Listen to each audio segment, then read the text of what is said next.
మీరు చూస్తున్న ఈ నెల్లూరు టౌన్లో ఈ ప్రదేశంలో రైల్వేకి సంబంధించిన ఏరియాలో అనేక మంది పేదవాళ్ళు ఈ యొక్క గుడిసెలు వేసుకొని ఉంటున్నారు.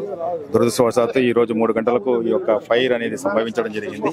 ఇమీడియట్ గా ఫైర్ ఇంజన్స్ అవన్నీ వచ్చే లోపుగా ఈ యొక్క ఫైర్ అనేది చేసి దాదాపుగా 12 ఇండ్లను తగలబెట్టడం జరిగింది.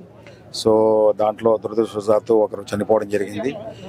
కలెక్టర్ గారు, అదేవిధంగా జాయింట్ కలెక్టర్ గారు, అదేవిధంగా పెద్దలు తెలుగుదేశానికి సంబంధించిన పార్లమెంట్ ఇన్ఛార్జ్ అజీజీ గారు అందరూ కూడా వచ్చి చూడడం జరిగింది. కార్పొరేటర్ గారు అంతా దగ్గరగా ఉండేసి, అదేవిధంగా మున్సిపల్ వైస్ చైర్మన్ రూప్ కుమార్ యాదవ్ గారు అందరూ కూడా రావడం జరిగింది. అందరం చూడడం జరిగింది.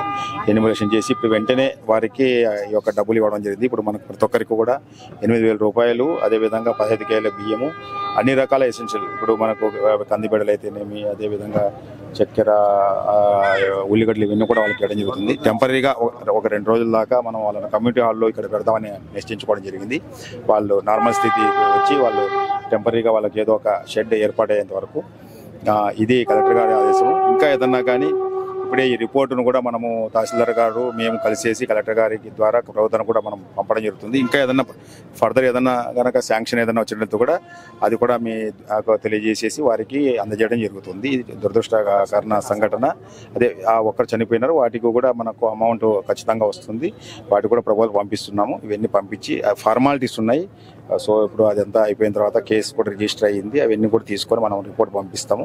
పోస్ట్ మార్టం ఇదంతా అయిపోయిన తర్వాత వెంటనే ప్రభుత్వం నుంచి వచ్చిన ఏ సాయం అయినా కానీ మీకు తెలియజేయడం ద్వారా, అదేవిధంగా ప్రజాప్రతినిధులకు వారికి తెలియజేయడం ద్వారా చేసి వారి ద్వారా ఇవన్నీ కూడా పంపిణీ చేయడం జరుగుతుంది. వారికి ప్రభుత్వం ద్వారా రావాల్సిన అన్ని ఆర్థిక సహాయాలు, వారికి షెల్టర్ అన్ని కూడా మనం ఇవ్వడం జరుగుతుందని చెప్పి మీ ద్వారా తెలియజేస్తున్నాం. Thank you. అందరికీ నమస్కారం. ఈరోజు దురదృష్టం, దాదాపుగా నెల్లూరు నగరం బర్మాశాలకుంటున్నందు 15 ఇళ్ళు తగలబడిపోయినాయి. మొత్తం వస్తువులన్నీ కూడా కాలిపోయినాయి. ఉన్న పలానా అందరూ రోడ్డు మీద పడిపోయారు.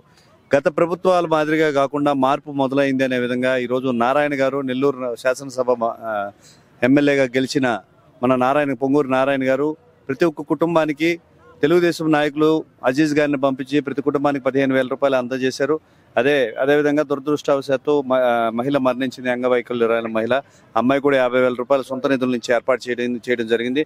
అదేవిధంగా రెవెన్యూ అధికారులు ఎవరైతే ఉన్నారో మేనమేషాలు లెక్కించకుండా మా ప్రభుత్వంలో ముందుకు వచ్చి వెంటనే 8,000 రూపాయలు ప్రతి కుటుంబానికి, అదేవిధంగా నిత్యావసర సరుకులు కూడా అందజేయడం జరిగింది.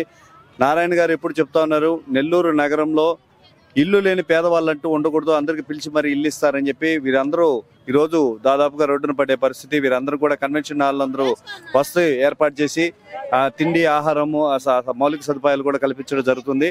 నారాయణ సార్ అసెంబ్లీ స్టార్ట్ అయ్యే పనుల్లో బిజీగా ఉన్నారు కాబట్టి వీలైనంత తొందరగా ఇక్కడికి వచ్చి ఆల్రెడీ కట్టి ఈ 4 సంవత్సరాలు వైఎస్ఆర్సీపీ ఇవ్వని ఇల్లు ఏవైతే ఉన్నాయో వాటిని తక్షణం అందజేసే విధంగా చర్యలు తీసుకుంటాం తెలుగుదేశం జనసేన పార్టీ అని తెలియజేసుకుంటున్నాను. జై జనసేన, జై హింద్. ఈరోజు మన సిటిగుంట రోడ్ సెంటర్లో బర్మాషల్గుంట నందు పేదవారు 15 ఇళ్ళు ఈరోజు మధ్యాహ్నం 2 గంటలకి అనుకోకుండా మంటలు రావడము, వాళ్ళందరూ దిగ్భ్రాంతి చెంది బయటకు పరుగులు తీశారు. వాళ్ళ ఇంట్లో ఉన్న బీరువాలు కానివ్వండి, స్కూటర్లు కానివ్వండి, అలాగే గ్యాస్ సిలిండర్లు కానీ అన్నీ కూడా వాళ్ళకి ఏమీ మిగలకుండా కాలిపోవడం జరిగింది. వెంటనే ఈ విషయం తెలుసుకున్న తెలుగుదేశం పార్టీ నాయకులు, అలాగే జనసేన నాయకులు అందరూ వచ్చి వీళ్ళకి ఆదుకోవాలనే ఉద్దేశంతో ఇమీడియట్లీ అజీజ్ గారు కాలిపోయిన వాళ్ళకి 15,000 రూపాయలు, అలాగే చనిపోయిన ఒక అమ్మాయి చనిపోయింది, ఆ అమ్మాయికి 30,000 రూపాయలు అందించారు స్పాట్లో. అలాగే డిపార్ట్మెంట్ వాళ్ళు కూడా, రెవెన్యూ వాళ్ళు కానీ, ఫైర్ వాళ్ళు కానీ అందరూ ఇమీడియట్లీ వచ్చి ఆదుకోవడం జరిగింది. నారాయణ గారు అందుబాటులో ఉండుంటే వీళ్ళకి ఒక మంచి ఏదైనా ఒక ఏర్పాటు చేస్తుండేవాళ్ళు. కాకపోతే తాత్కాలికంగా వీళ్ళకి ఒక షెల్టర్ ఇవ్వాలనే ఉద్దేశంతో ఇక్కడ దగ్గరలో వీళ్ళకి నైట్ ఉండడానికి 4-5 రోజులు ఉండడానికి అన్ని వస్తువులు ఏర్పాటు చేస్తున్నారు. ఏమి ఇబ్బంది లేదు. మాట చెప్పిన ప్రకారం నారాయణ గారు అందరినీ ఆదుకుంటారు. ఇక్కడ మనకి 60,000 ఇళ్లు కట్టున్నారు పేదల కోసంగా. అటువంటి వాటిలో ముందుగా వీళ్ళకి కేటాయించే అవకాశాలు కూడా ఉన్నాయి.